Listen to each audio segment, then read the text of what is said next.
हमारे मुख्यमंत्री जी पे इतनी चर्चा होती है, मैं पूरे भारत में जाता हूं, इतनी चर्चा होती है, लोग कहते हैं वे तो संत हैं, वे तो पीठाधीश्वर हैं और शासन, और हमारे यहां जो घटनाएं होती रहती हैं, अपराध मुक्त जो प्रदेश हुआ, तो मैंने लोगों से कहा कि देखो संतों का काम ही होता है, दो प्रकार के संत हैं। एक संत वो हैं जिनसे सज्जन व्यक्ति मिलता है और मिलते ही मोक्ष को प्राप्त करता है। एक हमारे महाराज जी है, दुष्ट व्यक्ति दिखता है, मिलता है और फिर मोक्ष को प्राप्त करता है। दोनों प्रकार से साधन संपन्न है।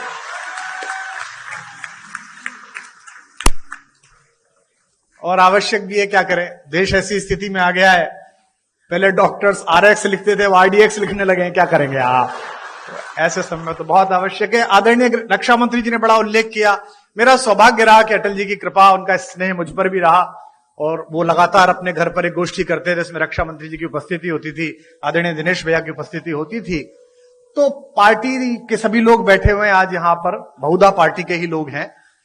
तो दो प्रकार, तीन प्रकार की पीढ़ियां पार्टी में आ गई। एक अटल जी की पीढ़ी थी जिसमें आदरणीय अडवाणी जी, जोशी जी, वो एक पीढ़ी थी। फिर आदरणीय रक्षा मंत्री जी की, प्रधानमंत्री जी की एक पीढ़ी आई। अब एक तीसरी पीढ़ी हमारे यशस्वी मुख्यमंत्री जी की, देवेंद्र फडणवीस जी की। तीन पीढ़ियां लगातार काम कर रही हैं और तीनों के दृष्टिकोण में अंतर है।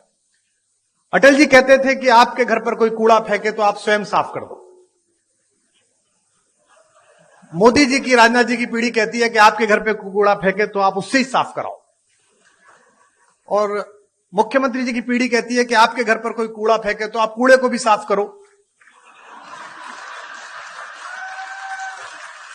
आप में से कुछ कम लोग समझे, इसके लिए मैं आपका आभारी हूं। समय की मर्यादा है, सीमा है। मैं केवल एक कविता सुनाऊंगा, क्योंकि आदरणीय मुख्यमंत्री जी को जाना है और वे बहुत व्यस्तता उनके बीच है, समय है। अटल जी जैसे लोग किसी देश में शताब्दी में एक होते हैं। जैसा राजनाथ जी ने कहा, आदरणीय रक्षा मंत्री जी ने, कि पद बड़ा हो जाना महत्वपूर्ण नहीं है, कद बड़ा हो जाना महत्वपूर्ण है। और मैंने स्वयं देखा, हम लोग BA की पहली साल में पढ़ते थे, हमारे यहां के एक यशस्वी पत्रकार थे शिव कुमार गोयल जी, आदरणीय राजनाथ जी उनसे परिचित थे। अटल जी उनके साथ वंदे मातरम में संपादक थे, वे सह संपादक रहे थे। हमने एक कवि सम्मेलन कराया, एक कार्यक्रम कराया, सृजन महोत्सव, और हमने उनसे कहा कि अटल जी को बुलवा दीजिए। अटल जी उस समय विपक्ष में थे, उस बार चुनाव नहीं जीत पाए थे, तो हमने बुलाने के लिए गए और वो आ गए। और हम उस कार्यक्रम को संपन्न करने के लिए कहीं से धन जुटा रहे थे। तो नगर के एक उद्योगपति जो साड़ी का काम करते थे, उस जमाने में हम उनसे 501 रुपया लेके आए। तो जो 501 जिसने दिया था, उसने कहा कि मैं भाषण दूंगा। ये बड़ा संकट का काम था, लेकिन अब वो 501 दे रहा था तो भाषण दिलाना था। तो वो अटल जी का प्रशंसक था। वो खड़ा हुआ और उसने कहा, मैंने कहा तुम ज्यादा मत बोलना अंकल जी, थोड़ी देर बोलना। बोले बस मैं 2 लाइन पढ़ूंगा। और उसने खड़े होकर कहा कि आज अटल जी आए हैं, बस मैं ये 2 पंक्ति पढ़ना चाहता हूं कि शहीदों की चिताओं पर लगेंगे हर बरस मेले। वो अटल जी के लिए कह रहा। अटल जी बहुत ठाका मार के हंसे, लेकिन उस आदमी के संकोच को जो पूरा मंच से घूर रहा था, उसने ठाके से दूर किया।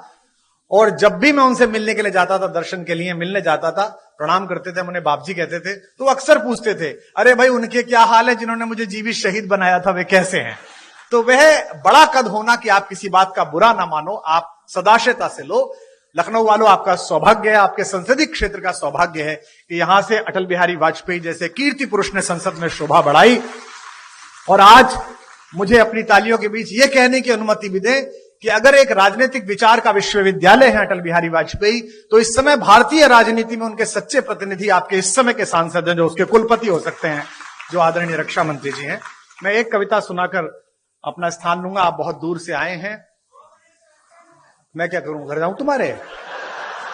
हाँ? मतलब हद हो गई, ऐसा ही बुलाने वाला ऐसे ही आने वाले। इतने बड़े बड़े भाषण सुनता हूं। आज बजट का भाषण में सुनना था मुख्यमंत्री जी का, बजट में ये हुआ, बजट में ये हुआ। मैं पूरा भाषण इस चक्कर में ही सुन गया कि इस बार बजट में हमने ब्रजेश पाठक को पैसे दिए कि कुमार विश्वास को दिया करो। लाइन ही नहीं आई वो वाली, बाकी सब आई, एक लाइन नहीं आई। उसके बाद मैंने बंद कर दिया, मैंने कहा अब खत्म है, अब चलो, अब जो मिलना ही नहीं है। 32-33 साल हो गए इसी क्रम को चलते हुए, छात्र राजनीति से लेकर आज तक ना मुझे मिला ना उसने दिया। तो अब जितना मिल रहा है बेटा, ये लाल लभाव में मिल रहा है, जो भी मिल रहा है। हाँ, मैं एक कविता आपको सुना रहा हूं। आधी सदी बीत गई जीवन की और मैं कभी भी वैष्णो देवी नहीं गया था। हमारे यहां ये धारणा है कि भगवान जब बुलाते हैं, भगवती जब बुलाती है, तभी जाना पड़ता है। तभी पहुंचना पड़ता है।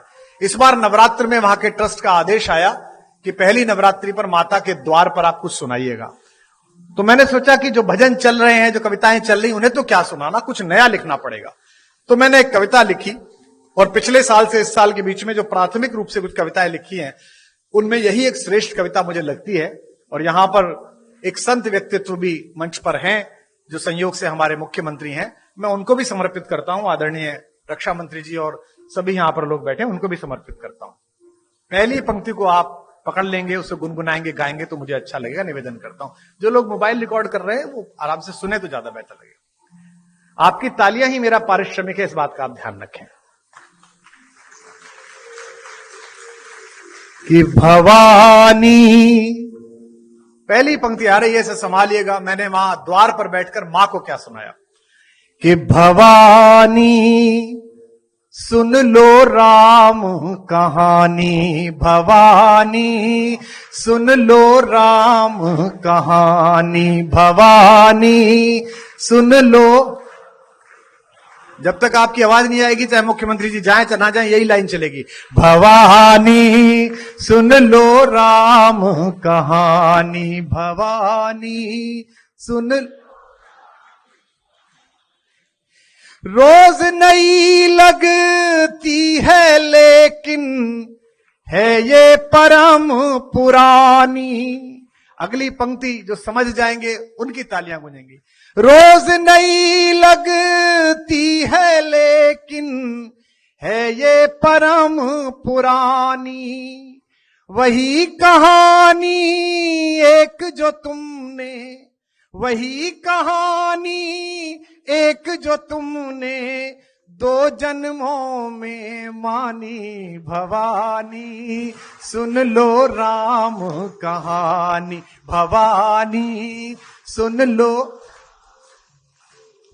भवानी सुन लो राम कहानी। इस कहानी में क्या है, जिस कहानी का समर्थन भी बहुत है और विरोध भी पर्याप्त हुआ, कि मात पिता का मान भाइयों के स्नेह का मानक।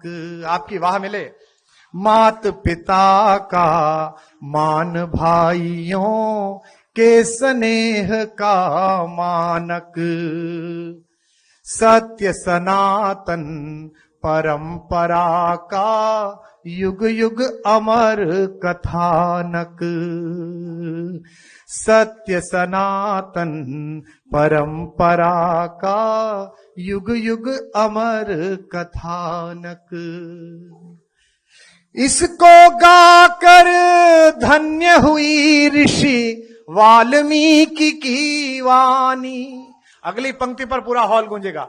इसको गाकर धन्य हुई ऋषि वाल्मीकि की वाणी।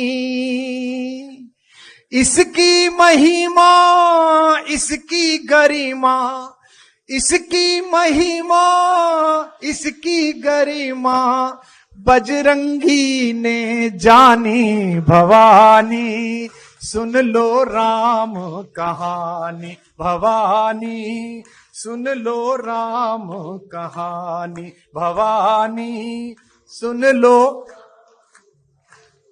भवानी सुन लो